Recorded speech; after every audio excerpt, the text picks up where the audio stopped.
જય શ્રી કૃષ્ણ મિત્રો, આજે હું તમારી સાથે શેર કરીશ એકદમ હેલ્ધી અને ચટપટો નવો નાસ્તો. તો મજાની વાત તો અહીંયા એ છે કે જો ઉનાળાની ગરમીમાં આવું ચટપટું કંઈ ખાવાનું મન થાય ને તો માત્ર ને માત્ર 2 જ ટીપા તેલમાં આ નાસ્તો બનીને તૈયાર થાય છે. અને જો તમે નોનસ્ટિક તવામાં બનાવો ને તો તમે બિલકુલ તેલના ઉપયોગ વગર પણ આ નાસ્તો બનીને તૈયાર કરી શકો છો. તો આ નાસ્તો બનાવવા માટે અહીંયા મેં 400 ગ્રામ જેટલો એકદમ ઝીણો રવો આવે છે ને એને મેં બરાબર સાફ કરી અને લઈ લીધું છે. તો હવે એનું આપણે બેટર રેડી કરવાનું છે.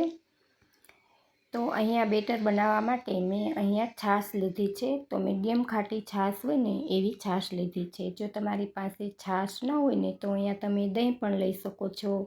તો 1 વાટકી દહીં કરી અને પછી જરૂર પ્રમાણે પાણી કરતું જવાનું અને આપણે બેટર રેડી કરવાનું છે. તો અને બંને ન હોય ને તો તમે અહીંયા પાણીથી બેટર રેડી કરી અને લીંબુનો રસ પણ અહીંયા કરી શકો છો. પણ છાશ અને દહીંમાં નાસ્તાનો ટેસ્ટ બહુ સરસ એવો આવે છે, એટલે બને ત્યાં સુધી છાશ અથવા તો દહીં જ કરજો. તો આપણે 10 મિનિટનો રેસ્ટ આપીશું ને ત્યાં સુધીમાં આપણે આ જે વેજીટેબલ છે ને એને આપણે ઝીણા ઝીણા ચોપ કરી લેવાના છે. તો ગાજર લીધું છે, એક કેપ્સિકમ લીધું છે અને નાના એવા 2 ટામેટાં લીધા છે. તો એને મેં ઝીણા ઝીણા ચોપ કરી લીધા છે. તમે ચોપરમાં પણ કરી શકો છો અને હાથે પણ કરી શકો છો. તો હવે જ્યારે આપણે નાસ્તો બનાવવાનો જ હોય ને ત્યારે જ આપણે આમાં મસાલા કરીશું. એ પહેલાં નથી કરવાના, નહીંતર આ વેજીટેબલ તમારા છે ને એ એકદમ પોચા પડી જશે, એટલે નાસ્તામાં એનો ટેસ્ટ બહુ સારો એવો નહીં આવે.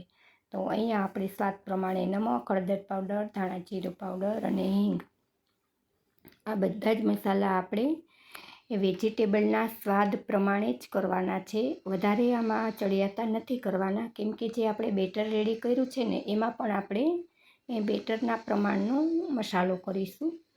તો જો આ રીતે બધું બરાબર મિક્સ કરી લેવાનું છે અને આપણે બેટર ચેક કરી લઈએ. તો તમે જુઓ કે રવો છે ને એ ફૂલી ગયો છે અને બેટર આપણું થીક થઈ ગયું છે. તો આટલું વધારે થીક આપણે બેટર નથી રાખવાનું.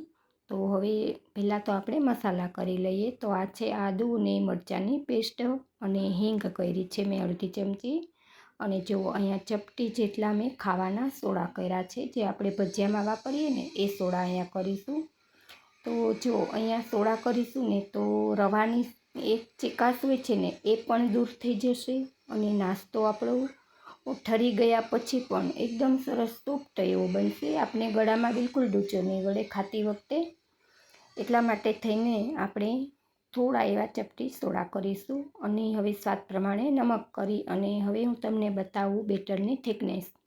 તો જો આ રીતે બહુ પાતળું પણ નહીં અને વધારે જાડું પણ નહીં એવું બેટર આપણે રેડી કરવાનું છે. અને હવે આપણે નોનસ્ટિક તવો ગરમ કરી અને મીડિયમ ટુ સ્લો ફ્લેમ રાખવાની છે. ખાસ ધ્યાન રાખજો, અહીંયા હાઈ ફ્લેમ બિલકુલ નથી રાખવાની. અને અહીંયા જુઓ હું બેટરની થિકનેસ પણ તમને બતાવું છું ને કે વધારે આપણે જાડું નથી પાથરવાનું અને એકદમ પાતળું પણ નથી પાથરવાનું. આ રીતે મીડિયમ થિકનેસ બેટર આપણે પાથરી અને આ જે વેજીટેબલને આપણે મસાલાવાળા કર્યા છે ને એને પણ આપણે ઉપરથી ગાર્નિશ કરી દઈશું અને આંગળાની મદદથી આપણે એને થોડા એવા આપણે પ્રેસ કરતા જઈશું ને એટલે સરસ એવા સેટ થઈ જશે.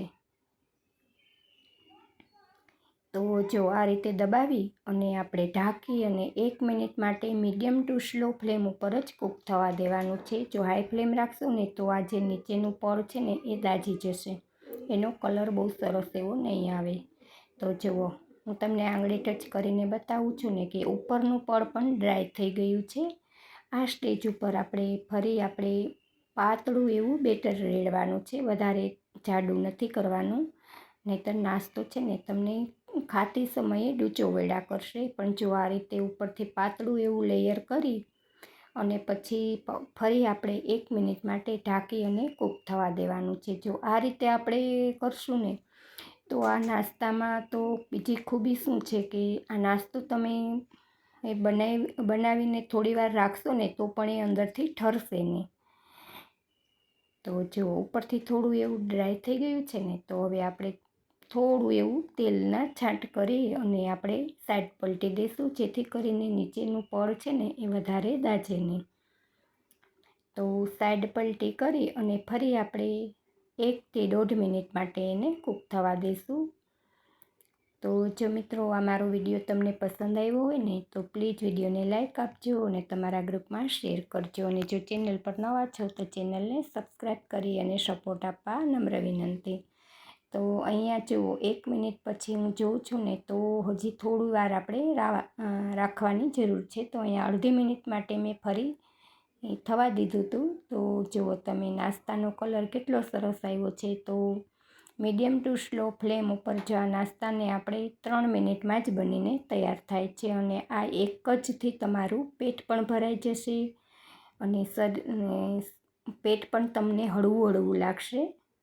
સરસ આમ જુઓ તમે નાસ્તાનો દેખાવ જુઓ કેટલો સરસ આવ્યો છે. જોતાં જ ખાવાનું મન થઈ જાય છે ને. તો આ નાસ્તાના આપણે હવે ટૂંક કરી લઈશું. તો હું અહીંયા પીઝા કટરથી એને કટ કરી લઈશ. તમે ચાકુ અથવા ગમે એનાથી તમે એને કટ કરી શકો છો, એટલે સર્વ કરવામાં સરળતા રહે.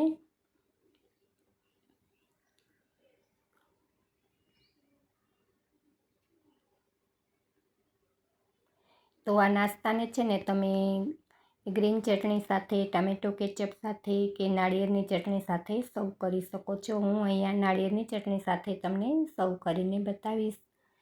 તો આ નાળિયેરની ચટણી કઈ રીતે બને છે એની લિંક હું તમને આ વિડીયોમાં આપી દઈશ. તો જુઓ અંદરથી પણ સરસ એવો કૂક થઈ ગયો છે ને. તો સ્વાદિષ્ટ પણ એટલો જ બન્યો છે અને પચવામાં પણ સરસ હળવો એવો આ નાસ્તો છે. તો ઉનાળામાં ચટપટું ખાવાનું મન થાય ને તો ચોક્કસથી આ ટ્રાય કરવા જેવો છે. એ બાળકો મોટા બધા ખૂબ જ રાજી થઈ જશે. તો એક વખત ચોક્કસથી બનાવજો અને મને કમેન્ટ કરીને જરૂરથી જણાવજો કે આ મારી રેસીપી તમને ગમી છે કે નહીં. તો જુઓ આ નાસ્તાને આપણે નાળિયેરની ચટણી સાથે સર્વ કરીશું. તો આવા જ બીજા નવા વિડીયો જોવા માટે મારી ચેનલને સબસ્ક્રાઈબ કરી લેજો. તો ફરી મળીશું એક નવી રેસીપીમાં. ત્યાં સુધી આપ સર્વને મારા જય Shri Krishna. Thanks for watching this video.